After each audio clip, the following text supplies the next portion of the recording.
boss is looking for you. So I'm like, okay, do I call back? She says, no, he's calling you. Yeah. Napiga simu mara karibu tatu. I'm like, boss, I'm sorry. I want to send you to LA. Of course, LA can be Langata. It was like in Los Angeles, California, I had clients before I left here. Yeah. And because I knew that I'll be there for 4 years, I'd actually shut down my agency. Everybody wants to see you win, but not win more than them. America is just Nairobi with good PR. Wow. Like it's Nairobi which has gone to a private school. Coming back and starting from zero is something else. It's almost like learning how to walk again. Nothing is assured, bro. It's not yours. It's just your turn. Yeah. And one thing I learned is that God will always meet you at your point of service. People will only trust you with the things that they know that you can do. Do you know your kids think that you can fight anybody? Oh yeah. Well, They do. I think they're more grown now. And by the way, have you ever thought about it? If that stone had missed Goliath, David would have been Tandikwa like no problem. Yo, what's up, good people, man? First, thank you so much for always joining us for the DJ Moz podcast. We do not take it for granted, man. I'm always excited to be able to have wonderful guests joining me for conversations. People who are known, other people who are not known, but they are known in their circles. And, just being able to have genuine, honest conversations with them. So, man, as you continue digging in and enjoying the podcast, we'd like to encourage you to go ahead and support us, man. This is only possible through your love and through your support. Pray for us. Talk about us, but then also you can go ahead and go a step further and support us financially. And you can do that by our account number and the till number. They're all, is it till number? No, the pay bill number and the account number is please do go ahead and support us financially, because this encourages us. It allows us to be able to pay our bills and to continue hooking you up with more great content. Sindio, thank you so much for your love. In the meantime, man, let's continue in our conversations today hapa hivi on the DJ Moz podcast.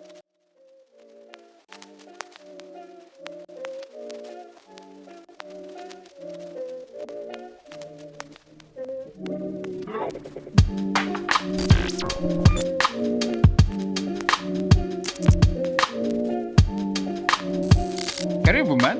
Twende kazi, asante sana. Thank you very much for being calling me on this. It's been long overdue. It's long overdue, and from last year. Hey. Yeah, then you travel and then Me? I've been up and I'm down. a humble Kenyan, bana. Mi niko tu hapa. You're the one who's perambulating the globe. No. I'd just gone here to LA, but I'm back from California. Yeah, it's good that you've clarified California. Yeah. And then also I need to know in this podcast, what accent do you want? Which one are you comfortable? Like mild, hot. How about just kawaida, Bro, you were only there for how long? How long were you in LA for? Only 3 years. 3 years? Yeah. Man, it felt like it was a while. It is. It feels... Actually, even just coming back, bro, let me tell you, man, this has been one of the, I think, hardest seasons of my life, just trying to readjust to getting back. And not because I was there for 500 years.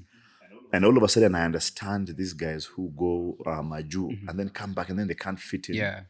And maybe they just run back. I understand what exactly that is all about. You were gone for 3 years and you came back and you're like, things have changed. No, when you come back, you find that somebody moved your cheese, and there are lots of things.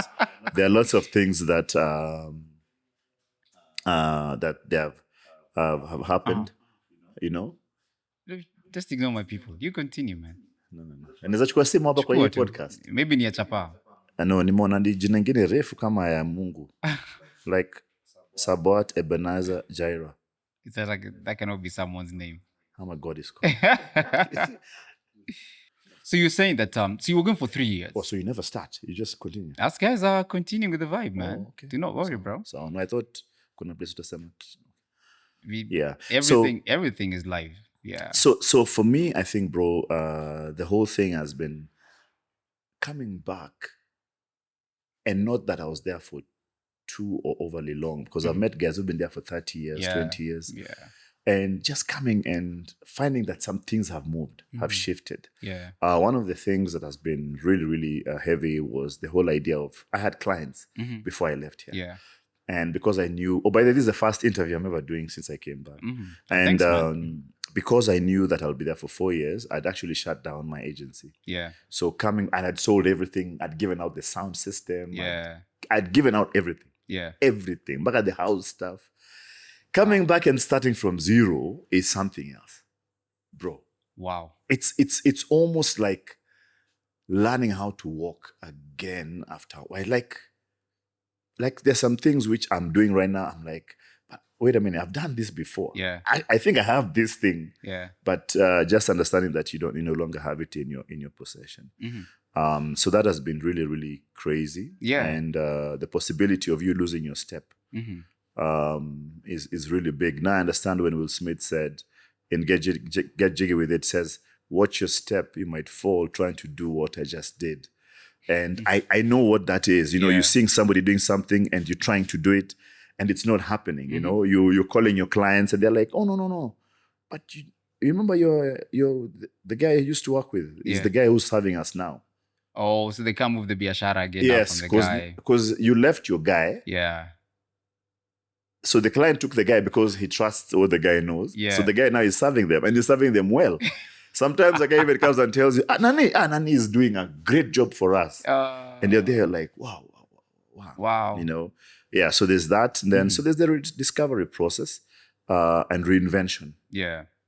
Where you actually say, let me reinvent myself. And then there's another part that you tell yourself that people will only trust you with the things that they know that you can do. So don't come back and try and be something that you're not. Just what do people know you for? Yeah, do that.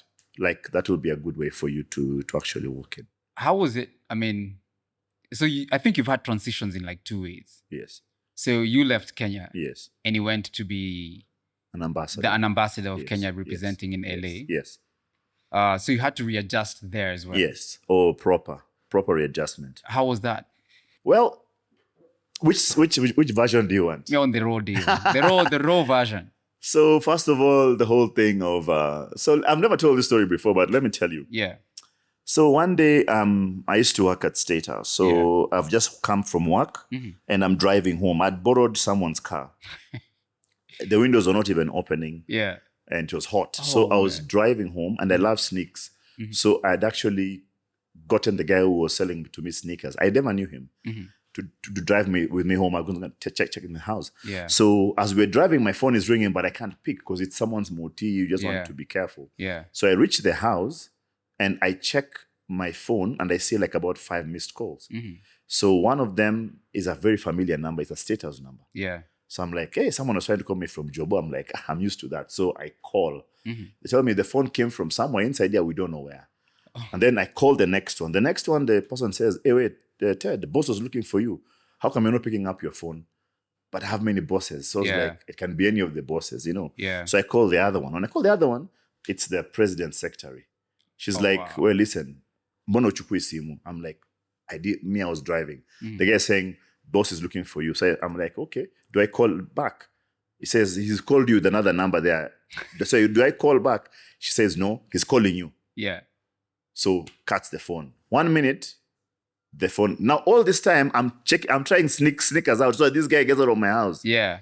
So the phone is on speakerphone. Yeah. Because of course, what will be? I'm assuming I'll be given a small responsibility. Go here, go there. Today you didn't tangaza well. So he comes on phone. Then he goes like, You mbona uchukui simu? So I just told him I was driving, boss, and Your Excellency, and I couldn't pick up the phone. Napiga simu na kupigia simu mara karibu 3. I'm like, boss, I'm sorry. Me, I don't have a bodyguard or maybe a motorcade. So he checkers, he laughs. Then he tells me, how have you been? I'm like, cool. Then he goes like, now, I want to send you somewhere. Now, I was used to being sent places. Yeah. One of the things that I do in my life is, regardless of how much God elevates me or whatever place I am, I make sure that I can be able to serve at the lowest. Yeah. So I can come for third service and I'll be a bouncer, or I can carry speakers because it doesn't change anything. Yeah. It actually doesn't take away from me. Yeah. You know, and that hurts many people because they expect that the more you're elevated. Even this whole thing of going to a place to preach or to teach or whatever, and someone wants to carry your bags and your books and your shoes. You're like, I don't nah. like that because I'm like, I understand what you're trying to do, but still azima. Like for me, it's just kawaida. So at Jobo, I used to do any Jobo, which is there. Even now, me, if I'm told to do that. Oh, don't do that. That's not your stature. I'm like, what's my stature? Yeah. You know, those What are do I lose by those are doing levels that you put for yourself, Yeah. but mean nothing. And I'll talk about it just in a few minutes' time. So I was used to being sent. Yeah. So I go like, or says, I want to send you to LA. Of course, LA can be Langata. You know. So I'm like number 15. Yeah. So I'm like, okay, no problem. Yeah. And then I say, when? He says, no, immediately. I'm like, okay, no problem. What sir do you want me to do? He says, I want you to go and represent us. I'm like, no problem, sir. I can do that even today. He goes like, in Los Angeles, California. I asked him for how long, because I'm thinking it's a trip, you know. At that time, I'm like, I've had the opportunity to do very many things, travel around the world, but I've never bothered with the States. I was like, there's nothing so much for me.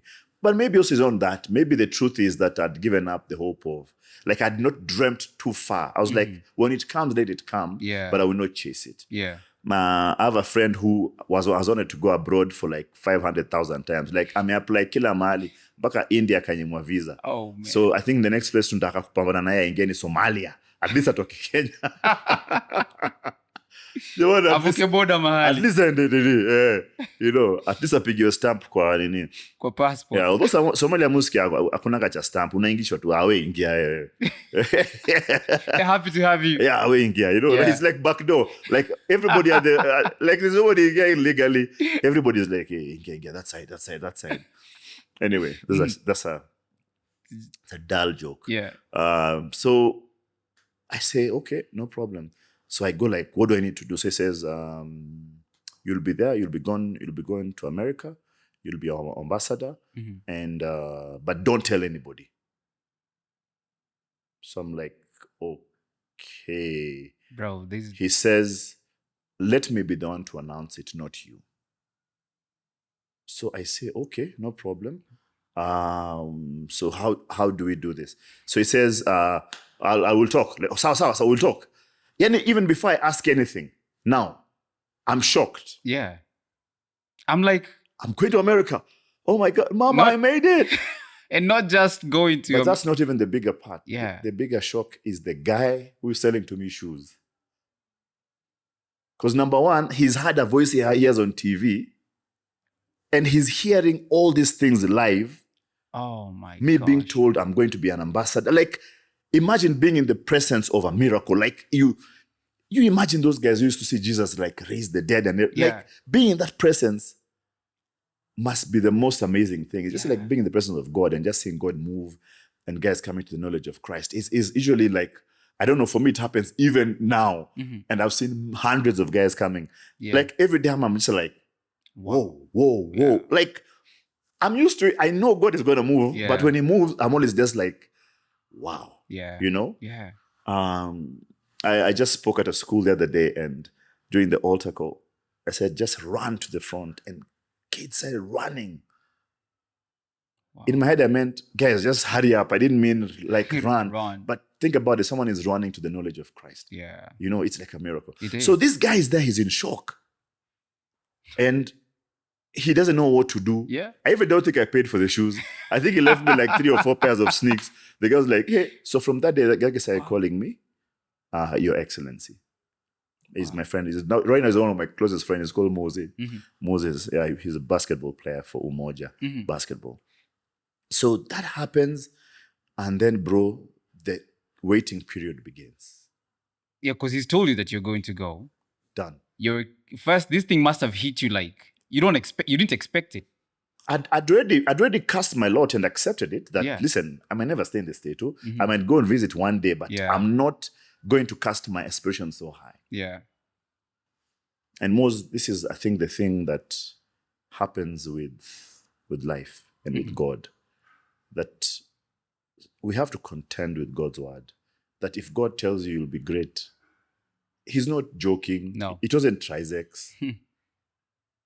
He has told you you'll be great. Yeah. Moz, you will be great.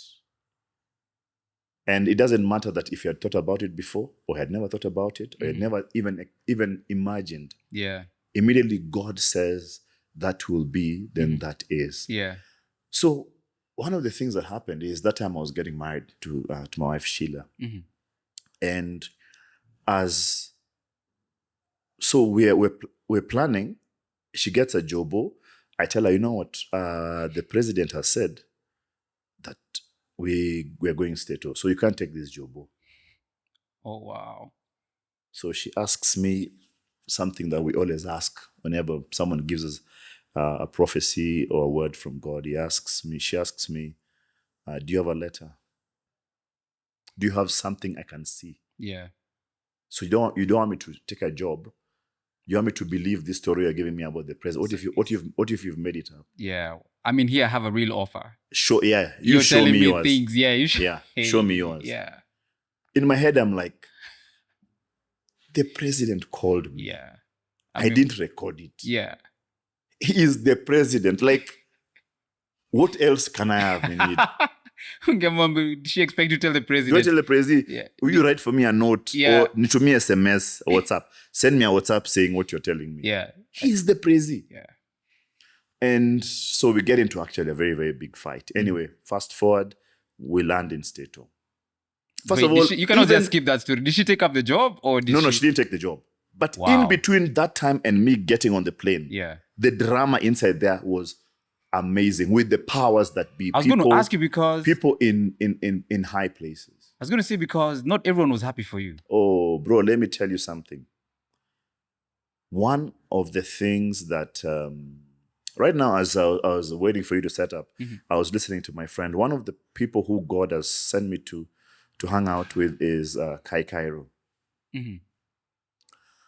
And I was listening to him right now, and he said something very crazy, like how crazy it is that people are actually waiting for you to fail. Moz, let me tell you something. Everybody wants to see you win, but not win more than them. Like everybody wants somebody to win. Yeah. But we will win sana. Now we don't want. Yeah. People have a problem with you winning too much. Yeah. Not winning. Winning is kawaida. Let everybody win every day. Yeah. And that's why people have a story with people every day. Like there's this pastor friend of mine, Apostle. I was in his church the other day. He's grown. It's like 1,200 people, Gen Zs. So he tells me that one of the craziest thing has been senior preachers, older preachers, wanting him to bow down to them so that they can endorse him. Wow. But he's saying, but me, see, it's God who told me. God, it's all these guys who told me. And that's the problem which you have everywhere in the world, whereby if God raises you from nothing like a falcon, you people have a problem. Like, you're not pedigree. You, who are you? Yeah. We know, Wow. you know, Moses we know, Samson we know, you know, Peter we know, but who are you? Yeah, who is this Moses? Because when you look at your background, it's not like your dad was connected. No way, Jose. In fact, we've only had two people, my auntie and my uncle, who have served in that place. But my life has been a life of miracles. I'm that guy you hear in the Bible that no eye has seen, no ear has heard. I'm the guy God uses to show guys that what that is. Wow. Yeah, and I'm 100% sure that he's about to show guys again. Yeah. With this season that I've gone into. Why? Because the process seems the same. You know? So crazy stuff happens, you know, like there's resistance. Yeah. Like my position, I should have left immediately. But there was resistance. You know, people didn't want me to go. Someone was blocking here, blocking there. One day I'll say who those people are. So so time comes for leaving. Yeah. With Chomoka. I land in state tour. First of all, when you get first class, you guy. Hey, God is good.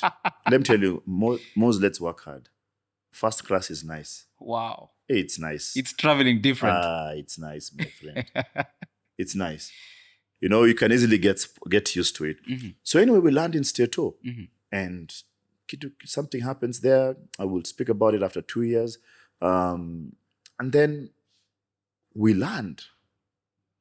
And something hits me that, hey, as we're driving from the airport to the hotel, this place doesn't look very different from Nairobi. Wow. In fact, it's a place we put there, I'm sure we're on Baricho Road. Like, this is Inda. Yeah. But they tell me, Ted, this is where Beverly Hills starts. I'm like, there is no way this is LA. Mm-hmm.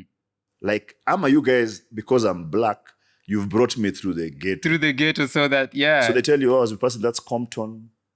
Yeah. That's that, places you've heard about in movies, and you've had Akina Tupac used to hang out there. Yeah. You know? NWA. Yeah. Yeah. Because now it's the hood. Yes. But I'm like, this is like Jerry. Mm-hmm.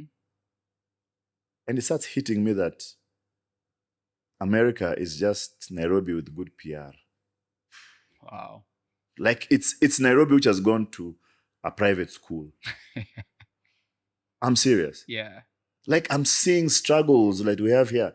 I'm seeing like a spoiled road. I'm seeing uchafu. I'm seeing beggars. I'm seeing homeless guys. Yeah. I'm seeing bondekad motis. Let me tell you something, Moz. Mm-hmm. Kenyans don't drive with bondekad motis. In fact, yeah. it's very hard right now to get a car which is bondekad. Mm-hmm. Bro, there are cars of bondekad. You're like, there is no way I'm in state. Yeah. Akuna. Maybe now this is Hollywood where they act. They have taken me to see how they... So we get in there and we settle in and everything. And of course, some things start hitting you that the impressions you left Kenya with are not necessarily what is there. Because me, by there, I knew Mazé and me, in getting runda levels of diplomacy. Yeah. Yeah, like I'll have 4 workers, 10 cars, 10 dogs, like a compound from here till there. Things that I've seen here. Yeah. So anyway, we get into the whole thing and also understanding the culture there, understanding the people there, understanding the people you're serving. And one of the things that I did, because I had never been a diplomat before, so I tried Googling. Before I left, I would read a lot of books on diplomacy. Yeah. But there is nothing that teaches you to be a diplomat apart from the David experience. The reason why David was in the bush for all those years is so that it was a preparation for where God was taking him. Mm-hmm. So that when he faces Goliath, he's not there like, wow, when him so. He's like, listen, if I tandika that thing over there, this guy is down. Yeah. It's God was predispositioning him before so that by the time he meets these things, he knows exactly what to do. Yeah. And you see, for me, that's been the biggest problem, that I have been in Kenya and I meet people and I hang out with guys and I socialize and mingle and I don't care. I'll be the guy. I'm the preacher you'll find in the club. You'll find me in a matanga. You'll find me in a matri uko hanging. You'll find me carrying mitungis of water. I'm that guy. When I landed there, I found out that, oh my God, kumbe, this was preparation, man. Wow. That community there needed a guy who will shuka from the high horse and just come and hang out. Because I would see you with like everyday people. Bro, let me tell you, there are 5 places you'll find Kenyans in the diaspora. 1 is churches.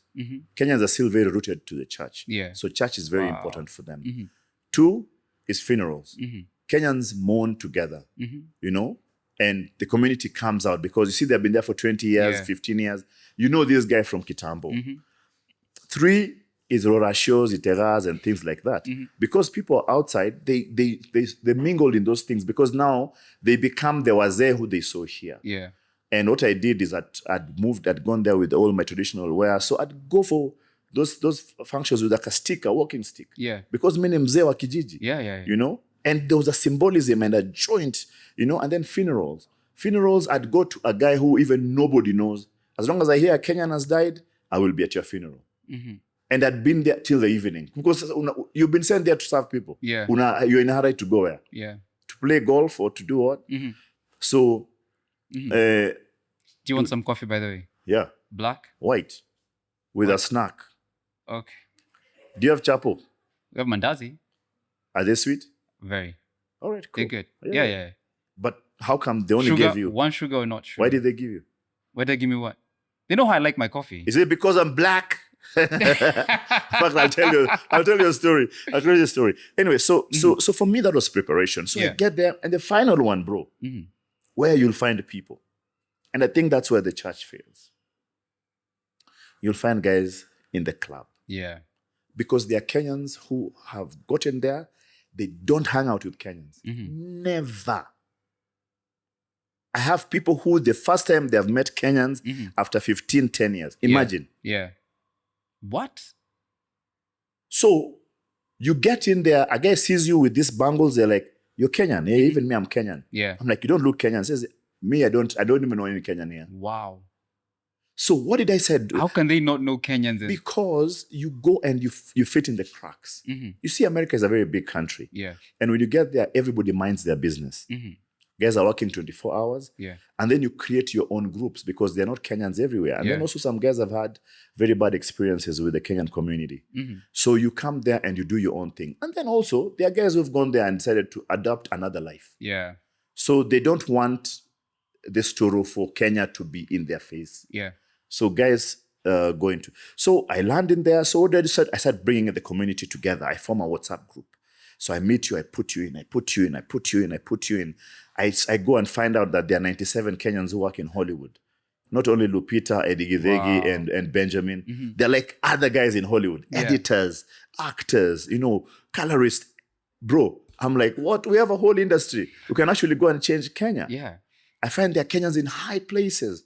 I am the Kenyan Wanga, the Wanga Queen, who is the editor for Essence magazine, Rachel Mbuki on the red carpet. I find Kenyans playing basketball, playing rugby, professional rugby in the States. I find Kenyans who are hawkers, Kenyans who have big restaurants. The Kenyan who has a coffee shop downtown LA.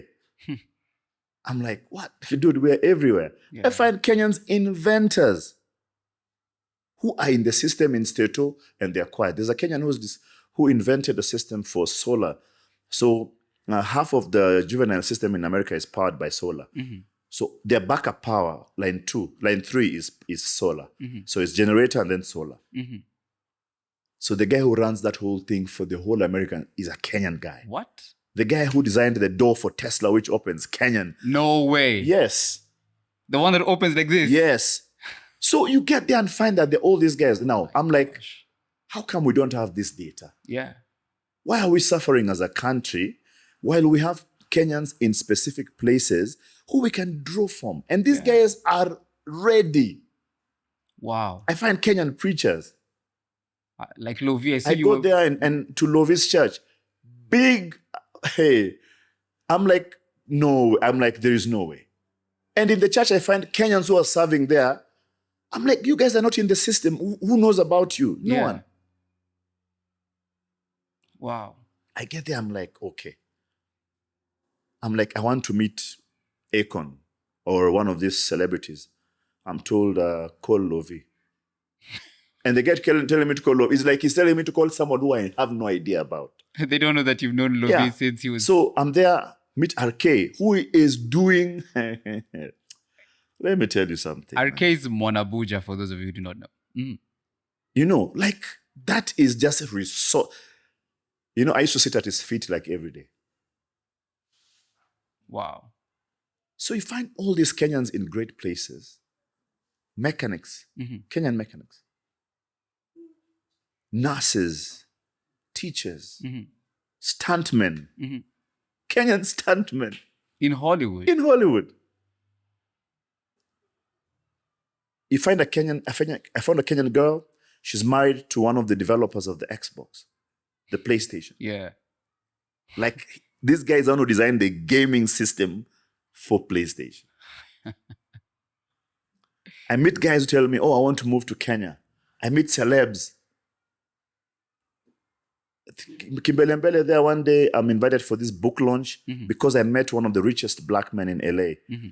And I go for this book launch.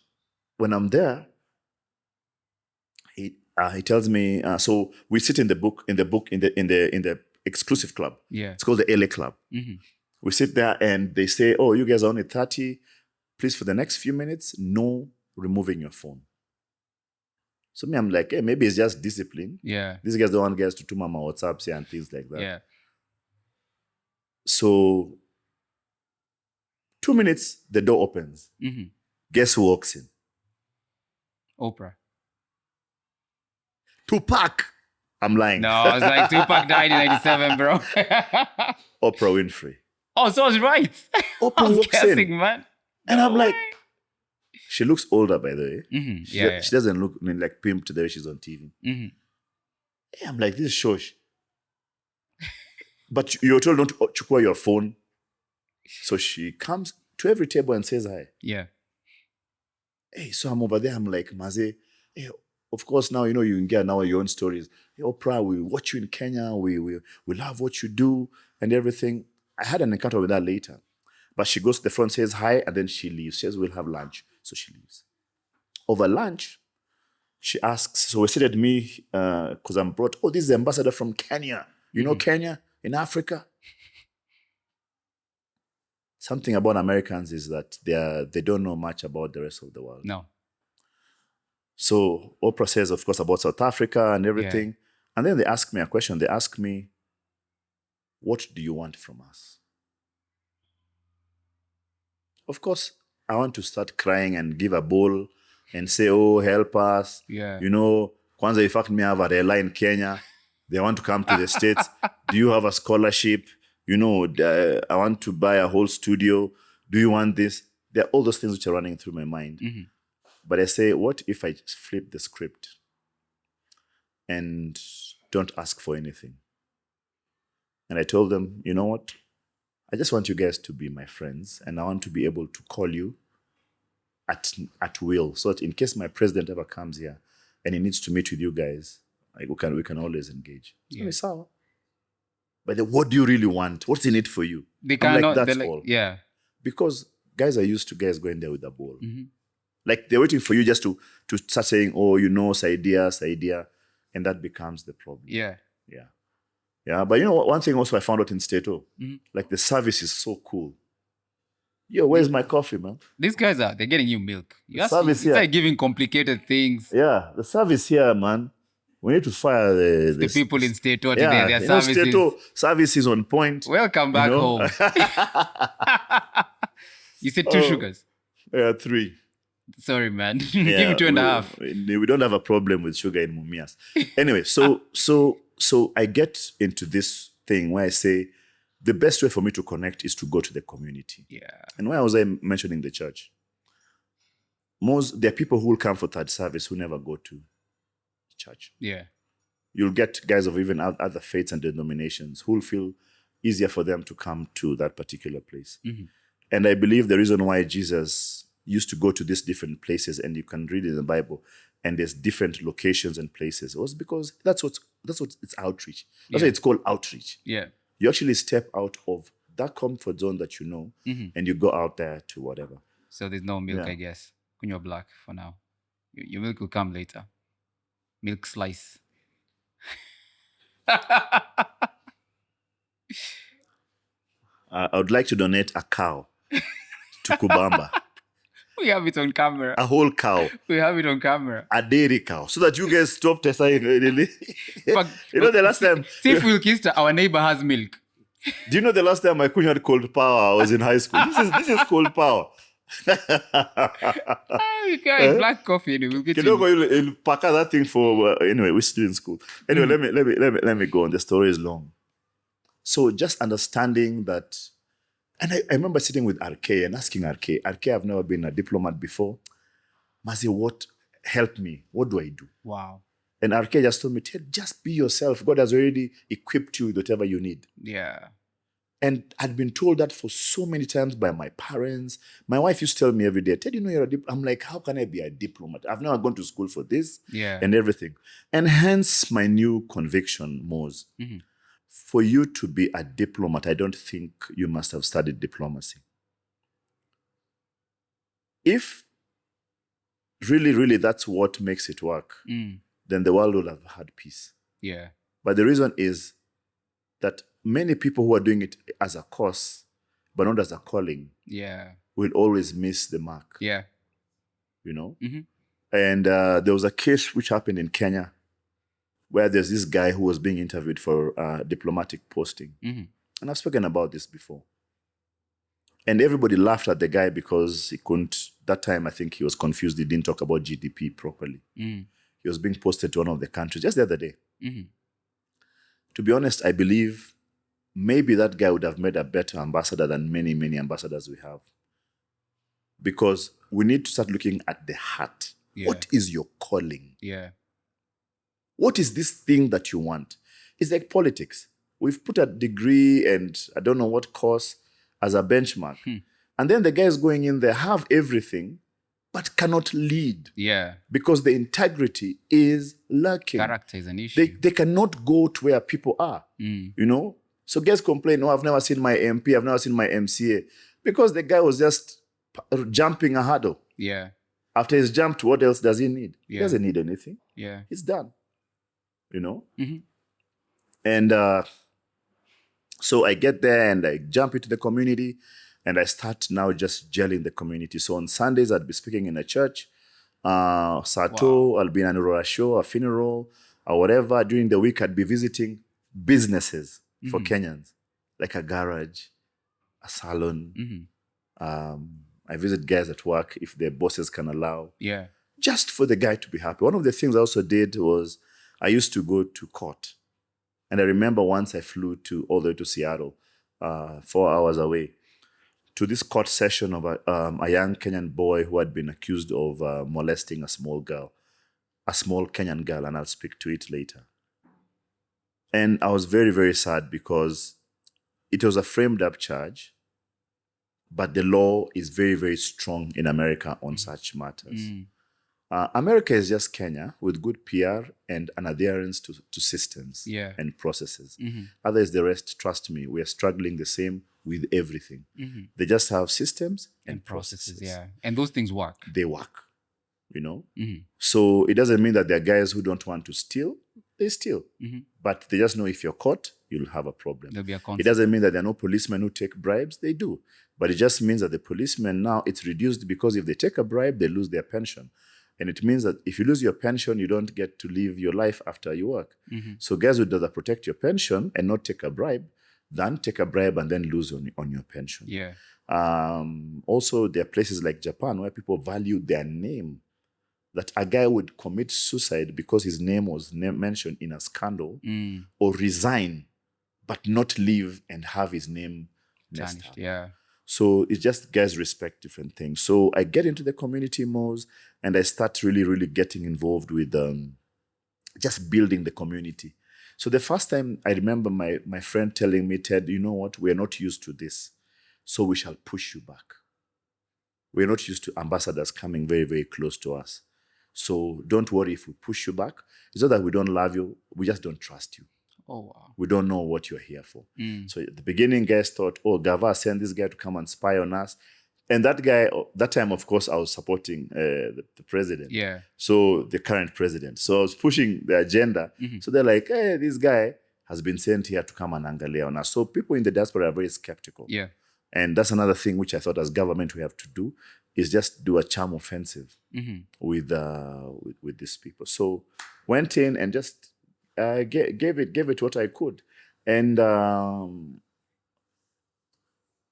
what's a major accomplishment that you felt, this is something that was lacking before with the previous ambassadors who had gone before you?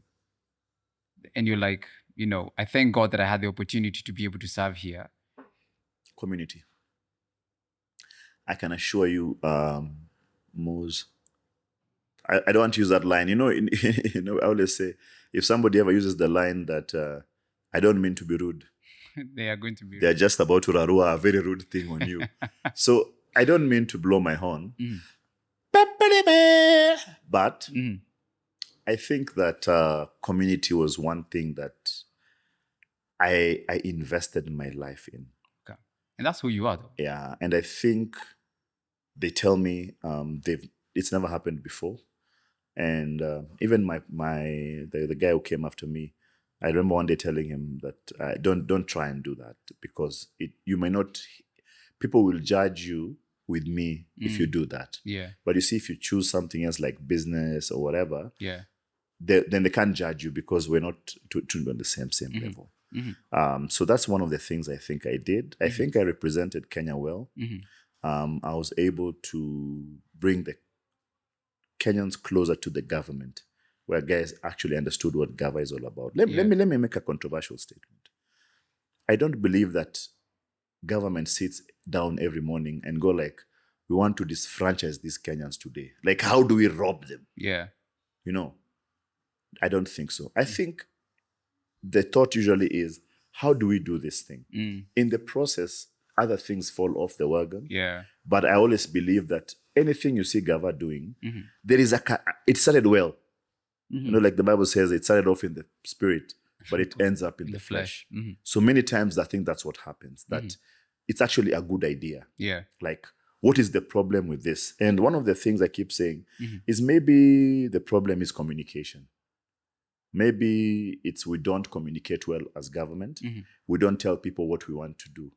You know, if, for example, there is a mosquito on your face and I want to remove it, so I lift my hand, you'll think I want to hit you. But in my head, I'm like, if I told you there's a mosquito, I want to remove it, that might work better. Yeah. In marketing, we say having a good product and not telling people about it or of it is like winking at a beautiful lady in a dark room. You know what you're doing. She does not know even if she's interested. Yeah. You know, so that's the biggest problem that I think we have, whereby Gava sets off on a good foot. Yeah. But does not tell guys, okay, guys, listen. You know, guys talk about the low affordable housing. Yeah. Guys are bashing it. But it was the thing Gava said it will do in its manifesto. Yeah. So whether you like it or not, it's what they said. At the end of the day, they want you to judge them, not about anything they didn't say. It's the things they said in the manifesto. Yeah. And I think that's what maybe has come out as my biggest lesson in that. And then also that nothing is assured, bro. It's not yours. It's just your turn. Yeah. You know, I think sometimes whenever God blesses us with something, is we ngangana with it, and now we start treating it like it is ours and it will always be mine. It is not yours. It's a season. Yeah. You know, and if you understand seasons, the Bible says that under the sun, there's a time for everything under the sun. You know, actually says that there's a time and a season. Yes. For everything under the sun. And when you understand it is time for this, and let me tell you, bro, if it's your time to win, nothing will stop you. Bro. Even if the odds are against you, if it's your time to win, then my friend, all you'll do is win, even when you don't put effort. Because I don't think people understand the magnitude of who you are and how you ended up getting the position. I don't know if people know how much of a miracle or what is it you're saying, that if God says, Ted, you're going and this is my plan for you. But then, what did the Mandazi say? What did the Mandazi say? Yeah. Once bitten, twice shy.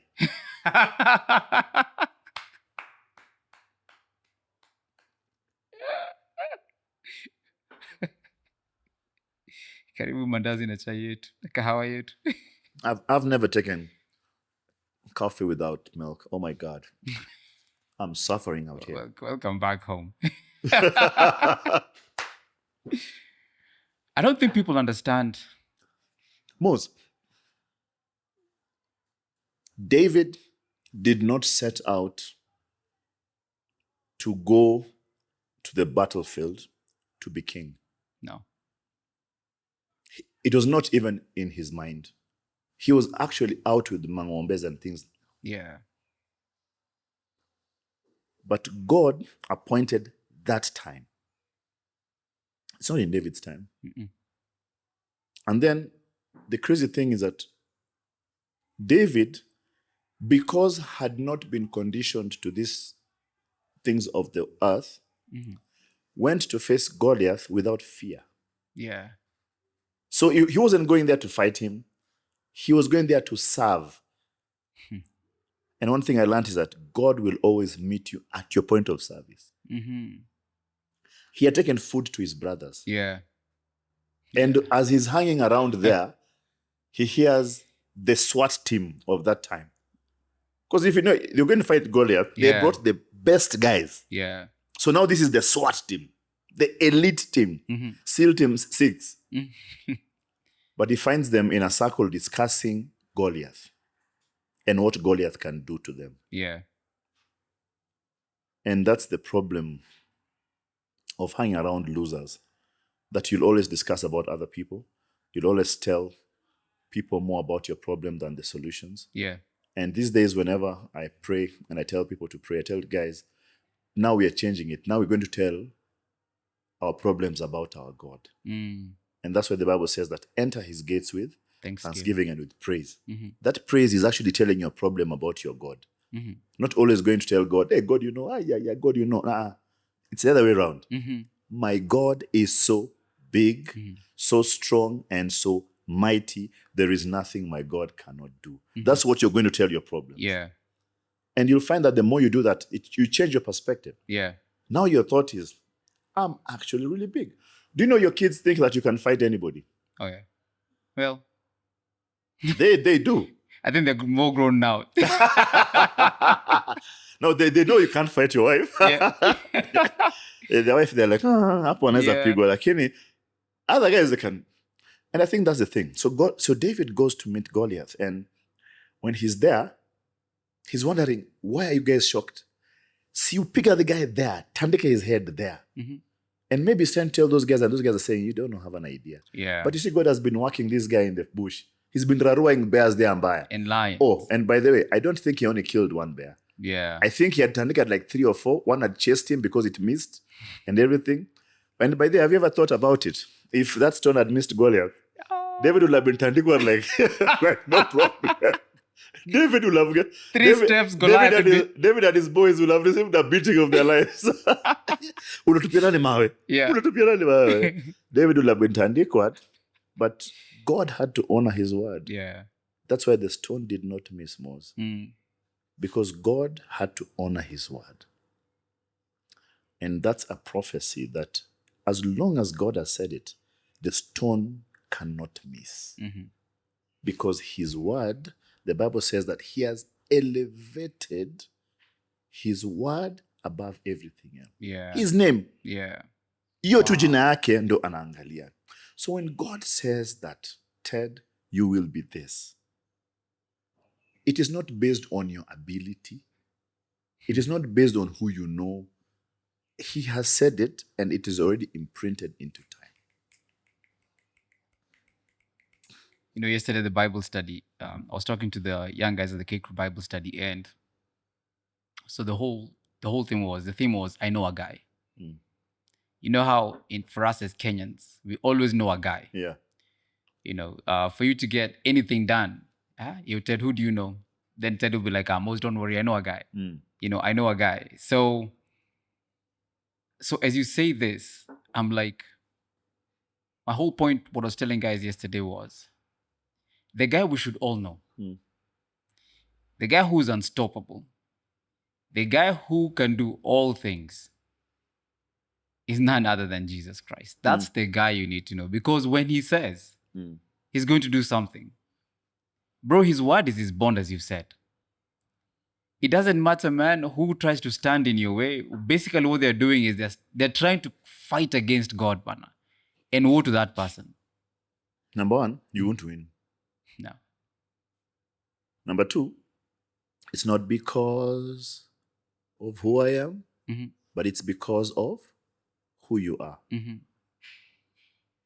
Think about it. If we draw a line here and we say, this is when you're born and this is when you die. Yeah. For me, by the way, here at the end is the rapture. Because me have a deal with God. I'm just going to be taken in the rapture. So imagine this is the line, right? Actually, let's use this poll. So this mic is when you're born. This is when you die. Yeah.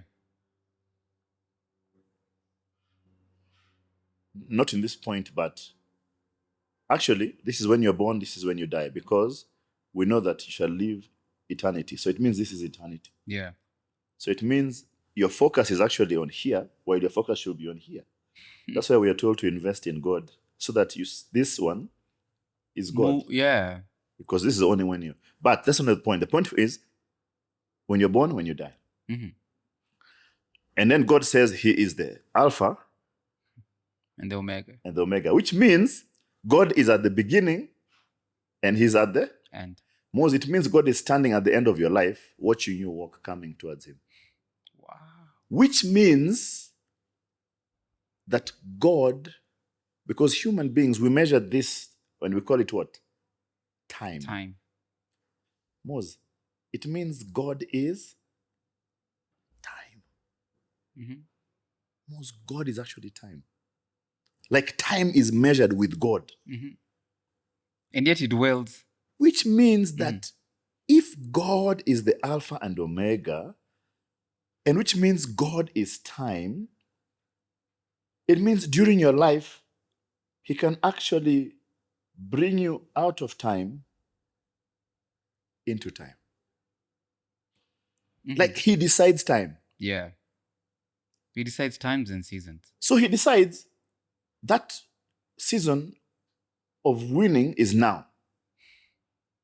Because his time, it says it's time for you to win. Yeah. So that's where we're told you have to believe in God's timing. When I came back, my dad called me one day just before I was leaving, and he told me, Ted, don't be bitter. It's very easy for you to get bitter, Moz. Yeah. Especially when you've given of your best. It's very easy for you to get bitter. And he told me, Ted, I don't think God brought you this far to lose. Yeah. In fact, now the biggest problem and the reason why I'd rather be bitter than the next level is that I can't imagine what the next level is. Yeah. It's scary because I'm like, it can't be lower. It can only be higher. Oh, man. And Moz, I think one of the problems people don't like to win is because it demands more of them. Yeah. It will demand a higher version of them. Yeah. And sometimes you feel inadequate, that I'm not adequate enough for that version. Yeah. Many of us don't want to serve because we feel we are not holy or righteous enough. So we feel that, hey, me and my addiction, Akia Mungu, how will I serve? Yeah. Me and my I stammer. How will I serve? Me, I can't stand in front of people. How will I serve? So you bring your inadequacy to that. But David stands before Goliath and decides, Bana, listen, dude, first of all, it's like your small bro likes abusing big guys. He tells that guy things, you can't come in front of us, by the way, with stones. Yeah.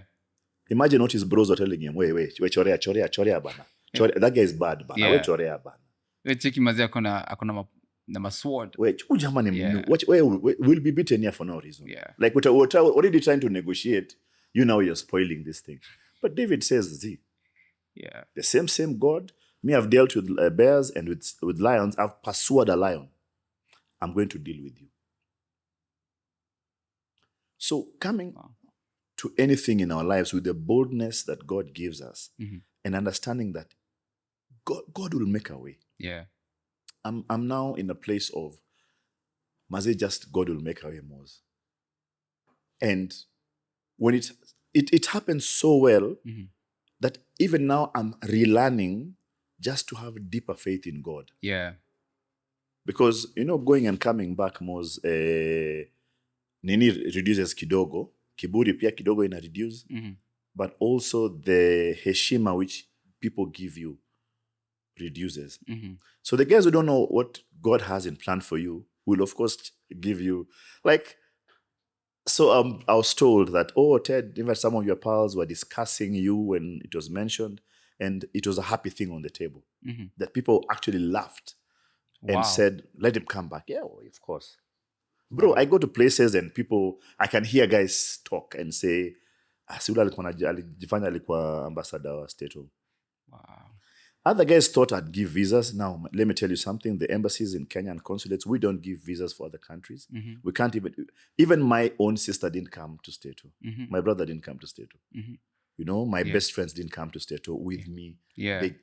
whoever came on their own. Even my parents came on their own. I didn't even send a letter for them, apart from saying they're coming to stay with me. So people have so many nini. But I told you before when I started, people love to see you win, but as long as you're not winning more than them. So you're an ambassador, but usi win sana. Yeah. You know? But also, you know, there's a psychological thing. It's called Schadenfreude or something. It's a Swedish word, which means getting pleasure out of somebody else's suffering. And that is why, as a preacher, we will always tell you, third service maze, ile show ilikuwaje akina Lemo Blaze ilijaa, lakini haikuoga kama ile ingine. Like, we shall always relate our success to somebody else's failure. They just cannot celebrate the fact that there was... And there's no measure. So your measure is another person's failure. Yeah. You know? It's the same way I came to learn that I was praying the wrong way, Moz. That I am praying for a school ministry, but I can only pray for it. God, you see Kubamba? Give me just a bit better than Kubamba. Like, there is no other standard I can create. I can't say, God, listen, give me the world as your inheritance. I don't know that. I only know, God, hey, you know who's the richest man in Kenya? You know that guy? I just want to be rich like him. So it is, you'll only pray to God according to somebody else's blessing. Yeah. And everything. So coming back, bro, I received this news and I come back. It was a bittersweet thing. Yeah. Because first of all, it wasn't planned, but also you get here and find that things have changed. Yeah. I was going to ask, don't you, when you're given that kind of position, don't you leave it in such a way that, yes, you appreciate the position and you do everything that you can, but then at the same time, you hold it loosely knowing that you could be moved at any time? Yes, but if you're doing a good job, you actually expect that I'm actually doing something good. Yeah. And you always tell yourself that, okay, I have my time, which I'm going to serve. Yeah. And I want to give this my whole self. Yeah. Most people with options make very poor decisions. They don't throw themselves in 100%. If I knew that I'd come back, probably I'd still have my company running in Kenya. Yeah. I'd still have my things running in Kenya. But my attention would never have been 100% to the work that you had. Yes. You know, so when I went in, Mm-hmm. people might say, oh, it's not wise and everything, but I cast my lot, saying that, you know what, I'm 100% sure I'm going to do my very, very best. I'm good with people. I'm good at listening. I'm good at talking. I'm good at presenting. And I'm able to sell the country. Yeah. You know? You understand marketing, bro. Yeah. So it happens. You come back and you just learn. And you say, oh, you know what? Let me just redo this thing. Although I must admit that when I came, there was about a 3 or 4 months of just, and I've been here only for 6 months. Mm-hmm. But so there was like a 3 months there of, bro, total unbalance. Wow. Moz, have you woken up in the morning? Have you ever slept for 2 days? No. Okay, but have you ever woken up in the morning, you don't know today it's Monday or Tuesday? Like, you're not sure what's going on. But then let me tell you a joke. So, you know this Mchele store? These guys have been echoed Mchele in clubs. So this guy went to this club and then he met these 2 shorties and he's there. Hey, they're like, listen, you guy, I want to show you a good time, bana. So the guy's like, hey, cool. They go like, where do you live? The guy says, hey, Chile, alone. Listen, we're going to 2 of us to your digs today. Hey, the guy's like, yeah, I've watched this thing in the movies. Today I'm set. Leave us the bill. They look at the digs. The guy says, the chicks say, what shall we cook for you? Do you have nyama in the fridge there? They go choma ingredients. They're cutting, fry. The guy is there, maze, kunying his drink. They ambia the guy, listen, Ebu, what shall we set up for you over here? What shall we go shower? We come back as guys. Today, you've never seen what else guys want to do here. And the guy's like, yeah. He even zimas his phone. Because now he down his pals to nini. He fungas the hao, madirisha, nini, makaten. He ekers himself the ugali and fry. He chapas. Most the guy wakes up 2 days later. The house is clean. There is nothing. Wow. But he's hungry. He goes to the kitchen and finds the fry is still on the stove. stove, on the meza there. Yeah. Because he's hungry, he tandikas the fry. Moz, he wakes up another 2 days later. The guy has blacked out for 4 days. Even by the time he goes to the cops report, those guys say, you're not serious. Kuba is the dish which had the release. The guy blacks out twice. He wakes up, he's hungry now for 2 days. Yeah, so I think. Did you have that experience? You you woke up, no, you're like, no. But yeah, it's crazy. So coming back has been one of these great challenges of balancing, learning to believe God for small things that I knew how to do. Yeah. Most, you see, I had number one, a whole resource of. I had people, I had equipment, I had everything. Yeah. So I knew how to make money. You know, it was not a big issue. I just call a client, I go like, hey, by the way, I'm doing this, what do we do? But most coming back and finding that all your guys left or went their own ways. Like the guys you're calling don't even know a guy who's there or who's anywhere. Yeah. You know, you go for a pitch and find you're pitching now against your staff. Yeah. You know, and you're like, oh my God, you're also here. I remember actually, I took somebody to pitch for one job and we found some guys who had trained. I actually just walked away. I said, you know what?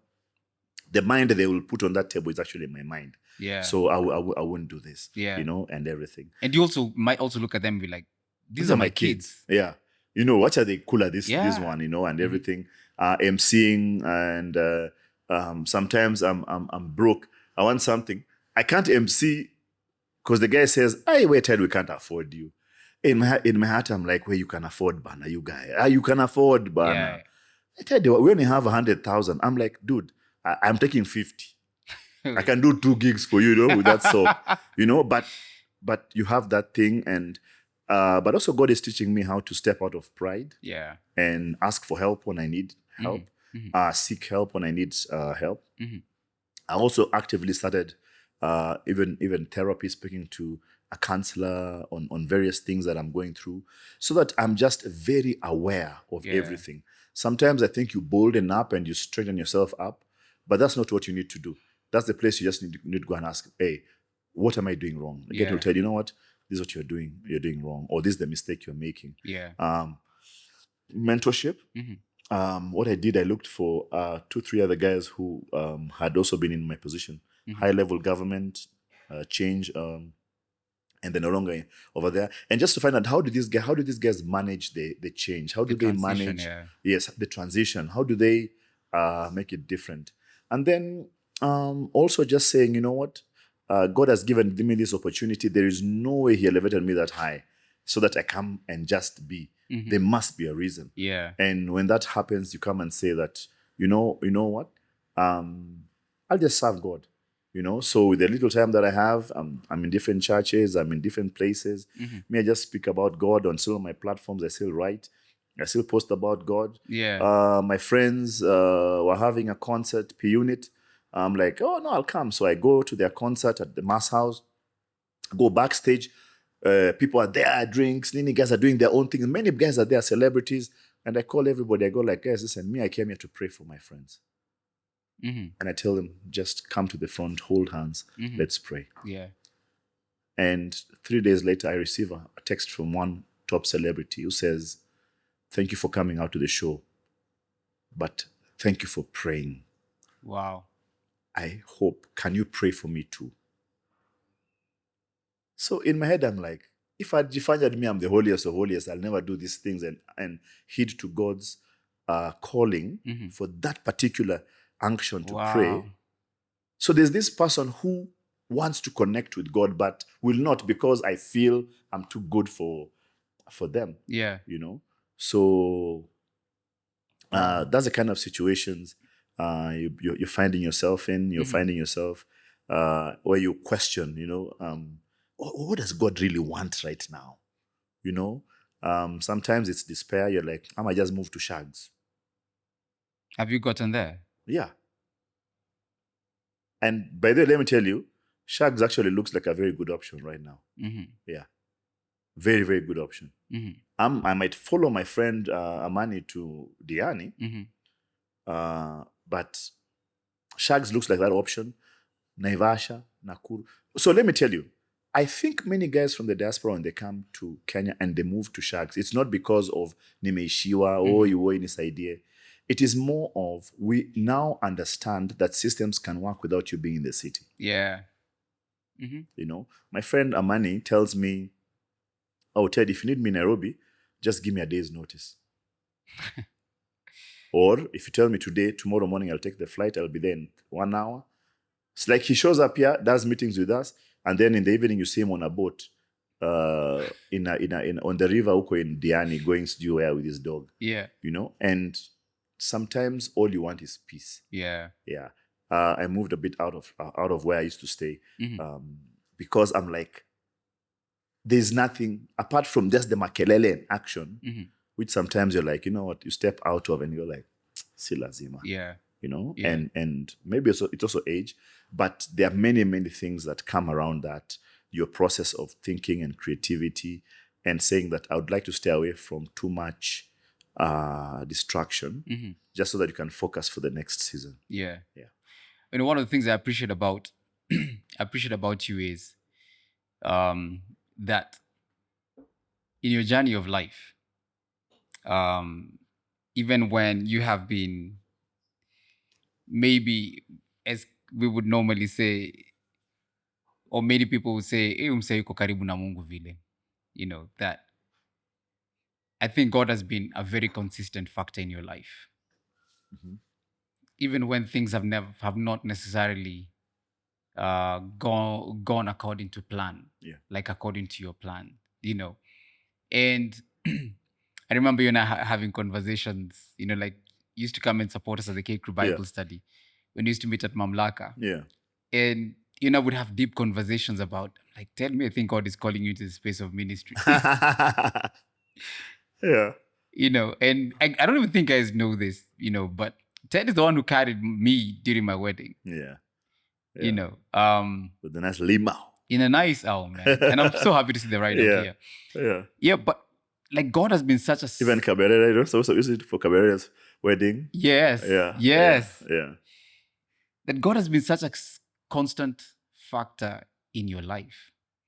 And in fact, let me say this, you know, it's so I know many people credit me as being like, you know, the first gospel DJ.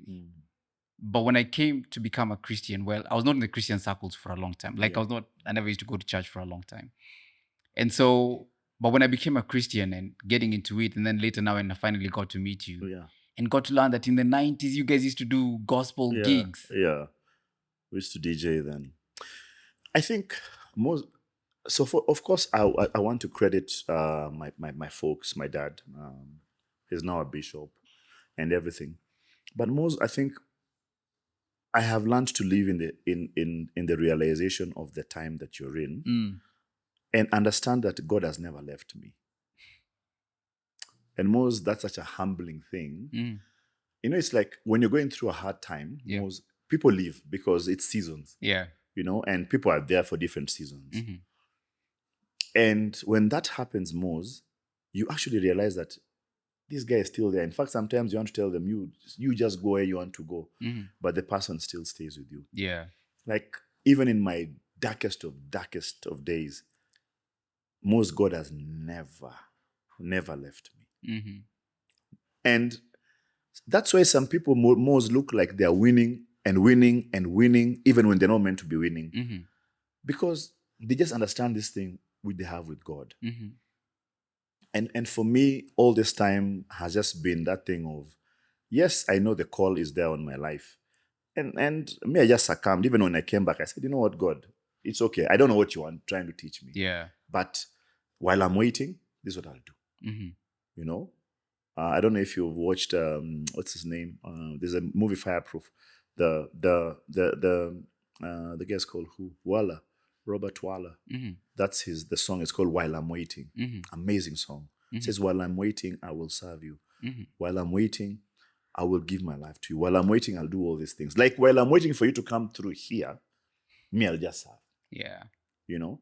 And that's why I think it's important even for guys even to serve in ministries, missions, church, whatever groups that they can get. While you're waiting for God to come through this, you're just serving. Yeah. You know, your hands are just busy doing stuff. And that's where you meet God, Yeah. you know. And God looks at you and says, you know what? And it's easier for you to tell God when you don't have money that, God, me, if you bless me with a moti, I want to travel the whole world with this car praising you. Yet you know very well in your heart, if you get that moti, you're gone. Yeah. And maybe that's why God doesn't even trust us with so much. Yeah. Because he knows that's a story we're just giving him. You know, it's like your Just child play telling PR. you, Daddy, if you give me money, I want to buy for everybody here something. And you know very well that Toy loves chocolate. They're going to buy chocolate to eat themselves. Yeah. And yes, there'll come a time when you just have to bow down to a bigger vision that is ahead of you. Yeah. And who knows, maybe the idea was, I remember I gave you a CD bag, my CD bag. Yeah. Yeah. Maybe it just needs, you are just a preparation for other people to come and run. You know, I always ask people, if right now, I don't know how much M-Pesa you have, but if you're someone sends you 100 G's and you are not expecting money, you have needs. Yeah. And you look at it and you wait for someone to call back. Nobody's calling back. Will you keep the money or you'll switch off your phone? I know guys who would change their SIM cards, move to another different town, you know, change their name, Yeah. you know, bleach their faces, like Missy Mimi, you know. But most the biggest question I ask people these days is, can God trust you with somebody else's blessing? Yeah. Or will your need supersede God's blessing on your life? Yeah. I know very many people who cannot be trusted with with other people's blessing. Like if God gives you to hold for somebody else something, will you kula it? Or will you hold it and give it to the person, even if you yourself you're hungry? Wow. And God taught me about something called the law of seed and bread. I teach it to many people. I say, God told me that, Ted, if you don't eat the seed I put in your hand, then your house will never lack bread. Now, what is this seed? This seed can be what I need to do to you or for you, which has no benefit to me. Yeah. It can be what I need to give to you, because you see a good soil, you need seed. Yeah. You're not, you know, I'm not, my work is to give you the seed, you know? And once that seed is put in the ground, then it multiplies. And now there is enough bread. And God says, even for your house, you will never lack. It's the same thing as tithe and offerings and even service. God gives you We can continue. They'll fix energy. D. Sorry, There's a guys. The lights blackout. have gone out. So There's a blackout. I think maybe the generator is going to come in. Yeah. Yeah. No, We can continue. yeah. So I came to realize that is actually what it's all about. It's about me being able to give whatever it is that God has put in my hand. Many times God has told me, oh, give out that. So I remember I had a line array system I just bought, and then I gave it to one of the, oh no, I think there's a shot. I just saw it. Oh, it's gone off. Oh, there it goes. So I gave it to this ministry. And I remember a few minutes afterwards, I'm like, hey, did I do the right thing? Am I just ujinga? I should have And done if Jenga them with a line array yeah, system. line array. Those days, this is like 8 years ago. But I was just doing what God told me to do. Yeah. It has nothing to do with me. It is not, there is nothing in that thing for me. Yeah. The only way it will be something for me if I hang around to get praise. Yeah. If I want to be announced in front there that I've done this. Yeah. This is the And guy that's what God says don't do. Yeah. So many times, even just do things for people, not for just for nothing. There doesn't have to be a benefit for you. Yeah. But if God tells you to do something, just do it. Yeah. Hiyo ingine yote ni yeye. It's him. He knows how he gets pleasure out of it. Yeah. But what God has assured me, if you don't eat your seed, then you won't lack bread. And I've seen it many, many times, Moz, whereby I land in Stato, I'm doing something, and then somebody comes and tells me, oh, by the way, I want to help you do this. I'm like, why? Yeah, you don't remember me? Do you remember my sisters? You did this for my uncle, my brother, or you are this, you're this, you're this. And that steps up, you know? And you have no I recollection. have no recollection, but they have a very short memory. So even half the time, my wife just has to cram people's names and tells me, "Aule nelule, uni nani, umjui, si unamjua huyu." I'm like, I have no idea who you are. Even the lady who else was at home, I have had to cram her name. Otherwise, I won't remember who you are. Wow. You know. So other people want to keep tabs. Like you want to have a book. God, I did this on Monday. I did this for this guy on Tuesday. I did this guy on Wednesday. I did this on Thursday. No. It's about not keeping the records. Yeah. You know? So for me, I'm at a space of, if God tells me go, it is okay. Yeah. I'm going. I tell God, you just sort it out. One of the things that people do not know is that the amount of work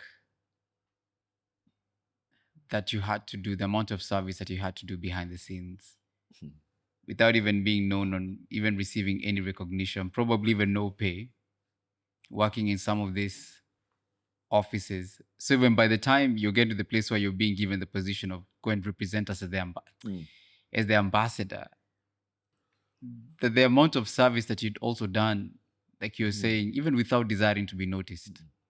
Most guys go like, oh, you're lucky, you used to work at State House, but how did I get to State House? Then we're a very tribal country. The Prezi was Kikuyu, I was Luo. How did I get to State House? Yeah.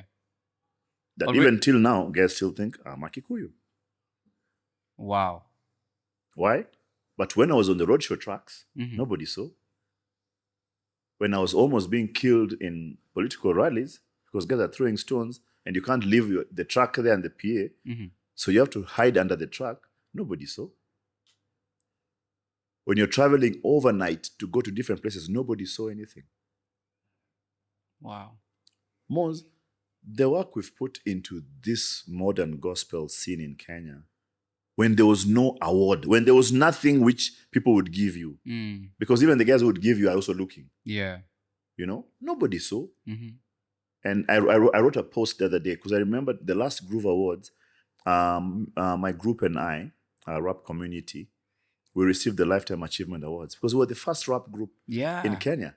Rap community. Gospel. Yes. So I wrote in that post that the debt has been settled. Like there is nothing else I expect from anybody. Because if it's human recognition, you already received it. Yeah. This guy's actually saying, you are actually this. And that takes me. I met a very big artist in Stato called Major. You know Major? Yeah. This is why I love you. Okay, maybe the song doesn't go that way. But the song is called This Is Why I Love You. It's usually played a lot during weddings and everything. It's actually a gospel song. Major wrote that song to God, telling God that even if I do anything wrong, like you just love me. Yeah. So the chorus says, this is why I love you, because you love me. Yeah. Okay, but we've used it so much in the secular world that Christians are like, eh. But then I'll tell you something about that service which bambered. Anyway, so I was being awarded by a university college in one of the states. And I got a doctorate, by the way, an honorary doctorate. So I'm actually doctor. Okay, Dr. Ted. But because of the drama in Kenya and people not wanting you to win. More than them. Yes, people will start breaking it down into, oh, we don't know who these guys are. And it will mess up the honor which they gave. So I remember we were at coffee with Major and my wife. And we are talking and I'm telling them, oh, by the way, I'm flying tomorrow to get this doctorate. But I told him, I'm not sure if I should take it. And he asked me why. And I told him, it's like a small kakole huko sijui wapi. Nobody knows about it and everything. And he told me, then that's the problem. He told me, your problem is that if it was the same one given by Harvard, you'd have gone. If it was any other college, you'll have gone. But they told me, Ted, do you know that an honorary doctorate is the highest honor an institution can give you? It's like you going to visit somebody in Ushago and then they remove that kamabati sahani which they keep for visitors. You know, the ones which are usually in the kabati. Yeah. He told me, Ted, that is the highest honor they can give you as a university. Wow. And that changed my perspective so much, even in very many things. Whenever we go to these schools, and you know about it, sometimes the school decides, oh, we'll give you the offering. And I used to refuse it. And I remember went to this school last year, and my wife asked me, and again, it's what I was telling you before, that's false humility. So my wife asked me, if they gave you $1 million, would you have refused? And on the spot, I was like, hey, yeah. I can't refuse because it's an in, but there's like, how come you're refusing that tusok? Yeah. And on the spot, I just told myself, that's false humility. Yeah. I was pretending it's humility, but it's not. Yeah. It's actually the amount. It's the worth I'm putting on the amount. Yeah. Wow. But you're telling me I should honor the gesture, not the amount. Yes. And it's the same way, Moz. Somebody can come and help us serve here at K Crew. And all they do is just arrange seats. That is what they have brought. And for them, they need to understand they're like the widow who gave the last portion, but it's proving to be the biggest. Yeah. It's the widow who gave the last coin she had. As an offering. It's the widow who made the prophet the last from her sufuria. But something happened that sufuria never ran dry. Yeah. And that's the thought that we need to have whenever we serve humanity and when we serve God. That it's not about how much you do. The ministry is not the guy on the stage. The ministry is the guy at the parking lot. Yeah. The wochi who's always joyful. Habari yako? Mmekuja Jumapili? The guys we trash talk to as you're coming in. Yes. Yeah. Because immediately he sets you for the preaching. Yeah. But if he pisses you off at the gate, you won't even listen to what the nini is. You just be thinking about that guy. Yeah. It's the usher. It's that one guy who dances. Yeah. He can't dance well, but he just gives you that vibe. It's the worship team. So everybody needs to understand that regardless of what role, hata ukiwa a driver. Wow. That in itself is already you giving to God. And the Bible says that God is no man's debtor. Yeah. So you give not because you want back, you give because he's God. But God gives you not because you did something good to him, no, because he's your dad. Yeah. That's just why God gives you, And it brings up the whole conversation about grace. It says, it's in James, so therefore, let us approach the throne of God with confidence so we might find mercy and receive grace in our time of need. What's grace and what's mercy? I'm driving to Naivasha. Speed limit is 80. I'm doing 140. Go Kombele, I see a traffic policeman. And I know, he stops, tells me, do you know you're overspeeding? I say, yes. Says, according to our thing here, you are driving at 140. Do you know the speed limit here is 80? Yes.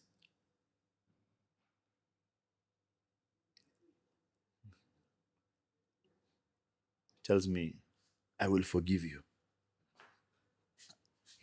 That is mercy. Yeah. Then he tells you, now Leo, here is 5 Gs, go put fuel.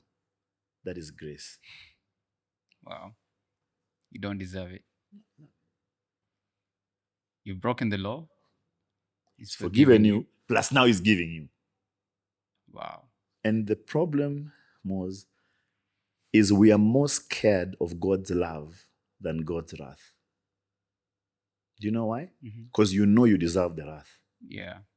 But you can't accept the love because you're like, I'm a bad guy. Why are you loving me?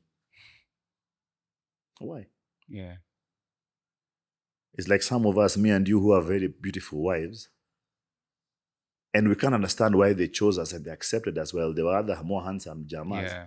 So hapo katikati you start yumba because you're like, I'm not worth it. Yeah. Why would you choose to love me? Why would God choose to love you, Moz? Yeah. After all you've done. You used to be a secular DJ playing for guys there in West T. All those guys who are there, who are in sin, you are playing for them, and then the guys were enjoying. You're like, why would God? Why would? And Moz, even if you didn't come to K Crew, God would still love you and bless you, like He has. Mm-hmm. But we are more ready to receive His wrath than we're ready to receive His love. So powerful, man.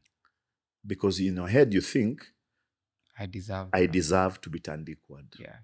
I don't deserve to be loved. Yeah. So when God tells you, I will bless you beyond what you even think, your brain blocks it instantly because you feel, I don't deserve a blessing. So when bad things happen to you, you actually take it better. You actually expect, hii nilijua, unajua mimi mazee, nilikuwa mazee nafanya hivi. Unajua mimi mazee siwagi msempoa. You know you're not good enough. Yeah. So you accept bad things, but you find it hard to accept that God, His plan is bigger, that His plan is not based on your budget, that His plans, the Bible says that His plans for you are better than the ones you have. So you'll never go to God and pray big because you feel you don't deserve big. You just deserve enough. Yeah. People who go, you're told there's a buffet, and somebody decides, I'm hungry. But they take that, the kasosa to serve because they feel, hey, ikubwa. But God has told you, no, go fill your cup. Yeah. That's what the Bible says, that as far as your eye can see. So most the problem is that we have a problem with our eyes. It's not God. Yeah. Don't spend cash a year, the 5 days praying to you. No. It's your eyes. Yeah. Yeah. He says, I'll give it to you as your inheritance. Yeah. There's no other disclaimer there. It says, as far as your eyes can see, so will I give. And remember that God's promises are conditional. It always is as far as your eyes can see. So where are you looking? So and that's why my prayer, look at the floor. That's why my prayer cannot be at bless me like Moz. God wants you to go way, way, way beyond it. As far as your eyes can see, so shall I give. As an inheritance for you and your kids. The Bible says that I was young, but now I'm old. I've never seen the righteous suffer. That's David speaking. And something crazy about this David. The other day, it's I think in Kings, or is it in Psalms? And I was reading it. It has 9 verses. David spends 2 of those verses talking about his problem. And then spends 7 talking about God's provision. And for me, I was just like, wow. That he's not spending the whole thing lamenting, like the whole thing, at the 9 problems and 1. Yeah. No. He's decided, you know what? God, this is my problem. Now let me tell this problem about my God. I know you will do this. I know you'll do that. I know you're the one who provides. I know you're the one who delivers. I know you can do this. You lift up my head. Yeah. You'll do this. You'll do everything.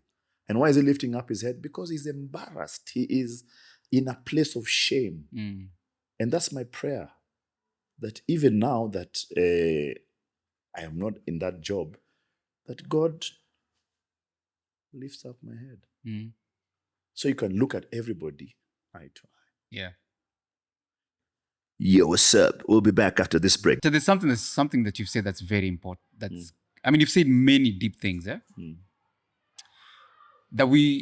it's easy for us to accept God's wrath than it is for us to readily accept God's love. And it's because we are so cognizant of our failures that we don't expect Him to love us.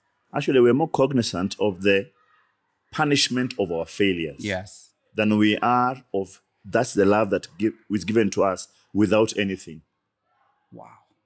That the best we can offer God is our failure. Yes. So when you come before God, you're willing for God to tell you, you go, I'll punish you for 10 years. But you're not willing, the same God telling you that tomorrow I'll get you out of this. You know, the funny thing is, like for the last 4 months, 5 months, 6 months, I feel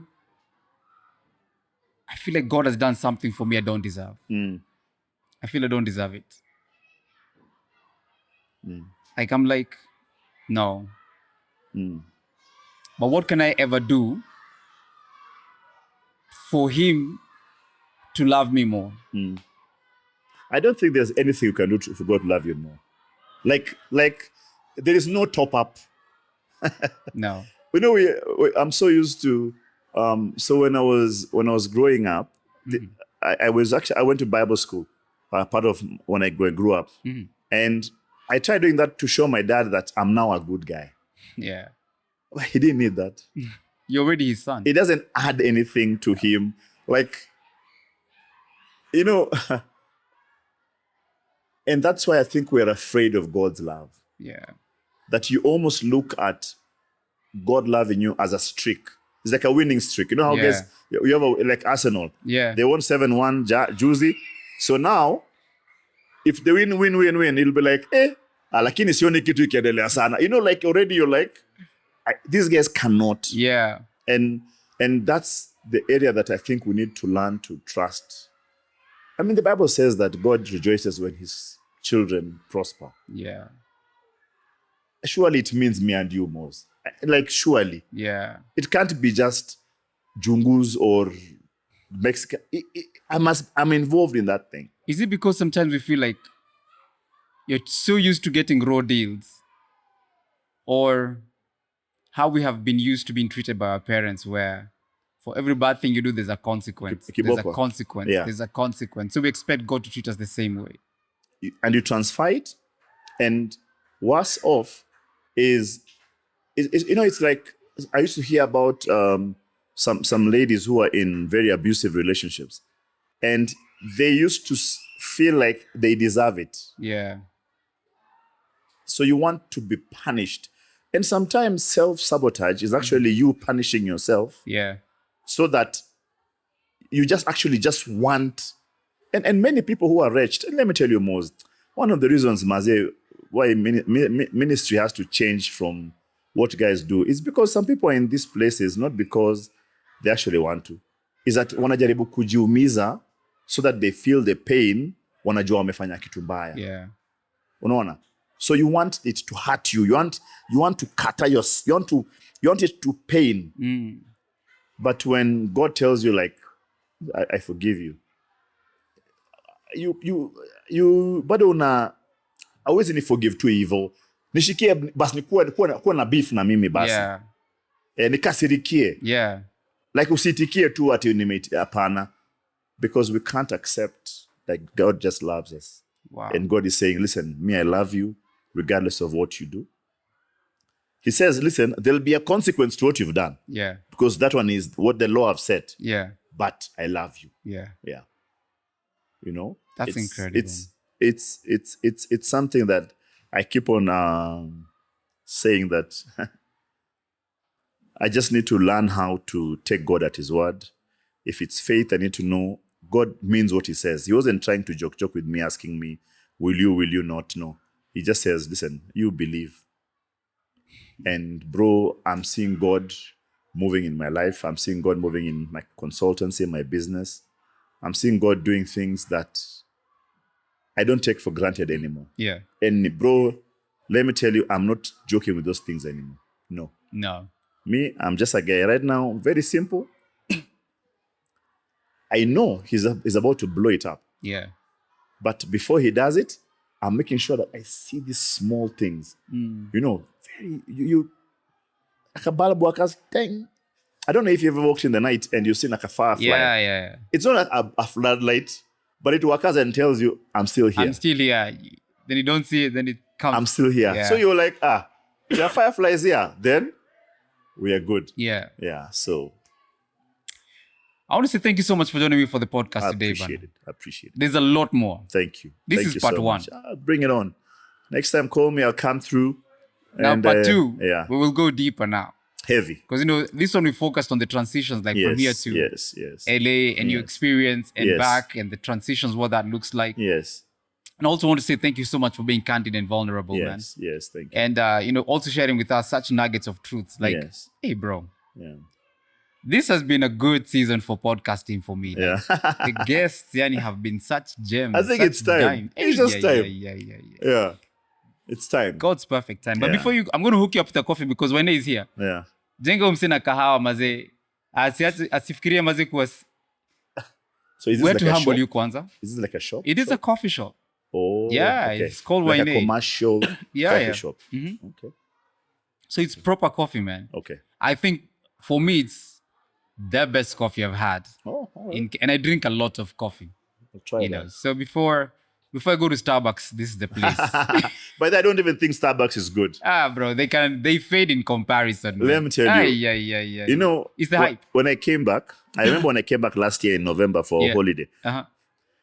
The first thing I did, the other year, first thing I did, we landed at the airport at 6 in the morning. I told the guy, drive me to Java. Yeah. I said I wanted 2 sausages, bacon, mayai, mkate. I remember it was the one at Hurlingham. I sat there until 11 because I eat very slowly. Yeah. 11:30. By 12:30, I was hungry. What? I said, listen, take me to G-Pot.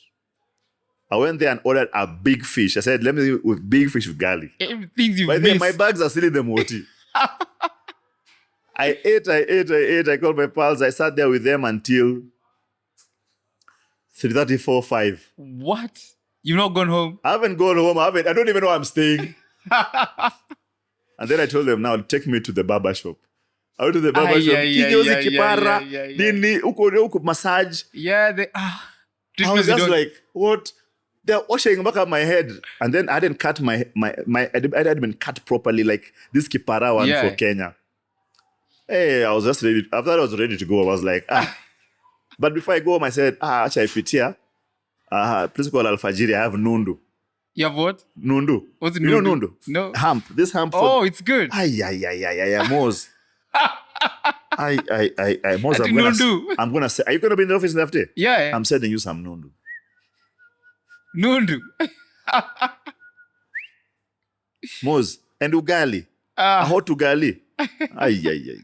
And I went home, I was just like, listen, I can't even go back Majula. And Fanta. I picked it with Fanta. Yeah. Things we miss when you're away. Think you missed. Yeah. Things we missed. Yeah. But this has been a really good podcast, bro. I want to say thank you so much for being my guest today. Appreciate it. And of course for all our wonderful viewers, kama kawaida, we do not take you for granted. We love your company, and I hope that you've enjoyed the conversations with Big Ted.